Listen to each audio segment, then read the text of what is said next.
வணக்கம் நண்பர்களே, விஜயபாயக் பேசுறேன். இந்த அதிகாலை நேரத்தில் உங்களை எல்லாம் சந்திப்பதில் பெருமகிழ்ச்சி. இந்த நாளை கொடுத்த பிரபஞ்சத்திற்கு நன்றி. பண மந்திரங்கள் அப்படின்ற புத்தகத்திலிருந்து நம்ம தொடர்ந்து சுய கட்டளைகளை பார்த்துட்டு வரோம்.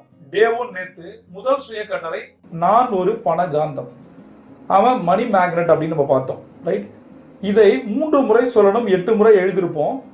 நாம மணி மேக்னெட்டா ஒரு பண காந்தமா மாறுறதுக்கு என்ன பண்ணணும், மாறாம இருக்க என்ன காரணம் அப்படின்றதையும் நம்ம பார்த்தோம். ரைட், அடுத்தது 2வது விஷயம், நான் எளிதாக பணத்தை ஈர்க்கிறேன் அப்படின்னு சொல்லுவோம். எளிதாக பணத்தை ஈர்க்கிறேன், இந்த கீவேர்டு என்ன?